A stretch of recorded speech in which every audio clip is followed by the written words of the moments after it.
Actes des Apôtres, chapitre 21.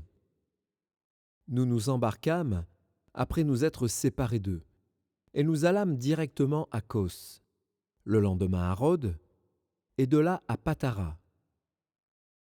Ayant trouvé un navire qui faisait la traversée vers la Phénicie, nous montâmes et partîmes. Quand nous fûmes en vue de l'île de Chypre, nous la laissâmes à gauche, poursuivant notre route du côté de la Syrie.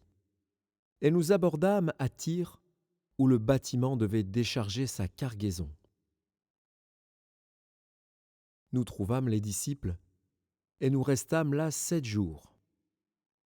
Les disciples, poussés par l'Esprit, disaient à Paul de ne pas monter à Jérusalem. Mais, lorsque nous fûmes au terme des 7 jours, nous nous acheminâmes pour partir. Et tous nous accompagnèrent avec leurs femmes et leurs enfants jusqu'à l'extérieur de la ville. Nous nous mîmes à genoux sur le rivage, et nous priâmes. Puis, ayant pris congé les uns des autres, nous montâmes sur le navire, et ils retournèrent chez eux.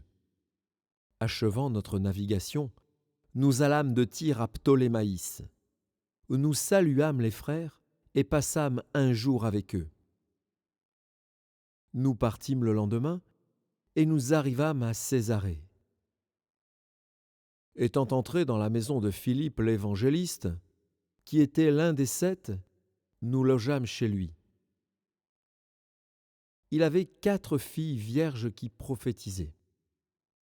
Comme nous étions là depuis plusieurs jours, un prophète, nommé Agabus, descendit de Judée et vint nous trouver.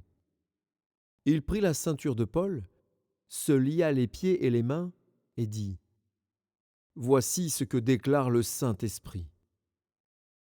L'homme à qui appartient cette ceinture, les Juifs le lieront de la même manière à Jérusalem et le livreront entre les mains des païens. » Quand nous entendîmes cela, nous et ceux de l'endroit, nous priâmes Paul de ne pas monter à Jérusalem. Alors il répondit : « Que faites-vous en pleurant et en me brisant le cœur ? Je suis prêt, non seulement à être lié, mais encore à mourir à Jérusalem pour le nom du Seigneur Jésus. » Comme il ne se laissait pas persuader, nous n'insistâmes pas, et nous dîmes : « Que la volonté du Seigneur se fasse. » Après ces jours-là, nous fîmes nos préparatifs, et nous montâmes à Jérusalem. Quelques disciples de Césarée vinrent aussi avec nous, et nous conduisirent chez un nommé Mnason de l'île de Chypre, disciple de longue date, chez qui nous devions loger. Lorsque nous arrivâmes à Jérusalem, les frères nous reçurent avec joie. Le lendemain, Paul se rendit avec nous chez Jacques, et tous les anciens s'y réunirent. Après les avoir salués, il raconta en détail ce que Dieu avait fait au milieu des païens par son ministère. Quand ils l'eurent entendu, ils glorifièrent Dieu. Puis ils lui dirent : « Tu vois, frères, combien de milliers de Juifs ont cru, et tous se sont zélés pour la loi. Or, ils ont appris que tu enseignes à tous les Juifs qui sont parmi les païens à renoncer à Moïse, leur disant de ne pas circoncire les enfants et de ne pas se conformer aux coutumes. Que faire donc ? Sans aucun doute la multitude se rassemblera, car on saura que tu es venu. C'est pourquoi fais ce que nous allons te dire. Il y a parmi nous 4 hommes qui ont fait un vœu. Prends-les avec toi, purifie-toi avec eux, et pourvois à leurs dépenses, afin qu'ils se rasent la tête. Et ainsi tous sauront que ce qu'ils ont entendu sur ton compte est faux, mais que toi aussi tu te conduises en observateur de la loi. À l'égard des païens qui ont cru, nous avons décidé et nous leur avons écrit qu'ils doivent s'abstenir des viandes sacrifiées aux idoles, du sang, des animaux étouffés et de la débauche. Alors Paul prit ses hommes, se purifia et entra le lendemain dans le temple avec eux, pour annoncer à quel jour la purification serait accomplie et l'offrande présentée pour chacun d'eux.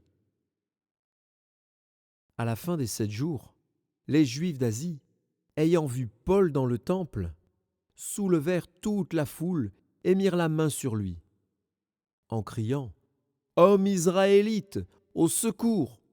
Voici l'homme qui prêche partout et à tout le monde contre le peuple, contre la loi et contre ce lieu.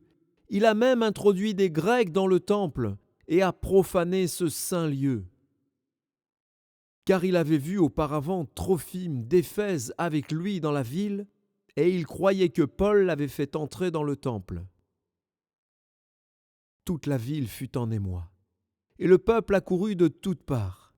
Ils se saisirent de Paul et le traînèrent hors du temple, dont les portes furent aussitôt fermées. Comme ils cherchaient à le tuer, le bruit vint au tribun de la cohorte que tout Jérusalem était dans la confusion. À l'instant, il prit des soldats et des centeniers et courut à eux. Voyant le tribun et les soldats, ils cessèrent de frapper Paul. Alors le tribun s'approcha, se saisit de lui et le fit lier de 2 chaînes. Puis il demanda qui il était et ce qu'il avait fait. Mais dans la foule, les uns criaient d'une manière, les autres d'une autre.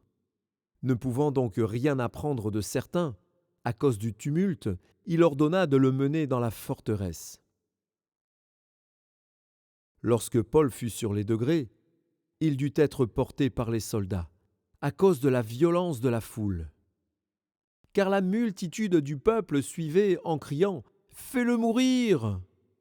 Au moment d'être introduit dans la forteresse, Paul dit au tribun « M'est-il permis de te dire quelque chose ?» Le tribun répondit « Tu sais le grec ? Tu n'es donc pas cet Égyptien qui s'est révolté dernièrement et qui a emmené dans le désert 4000 brigands ? » « Je suis juif, reprit Paul, de Tarse, en Cilicie, citoyen d'une ville qui n'est pas sans importance. Permets-moi, je te prie, de parler au peuple. » Le tribun le lui ayant permis, Paul, debout sur les degrés, fit signe de la main au peuple. Un profond silence s'établit. Et Paul, parlant en langue hébraïque, dit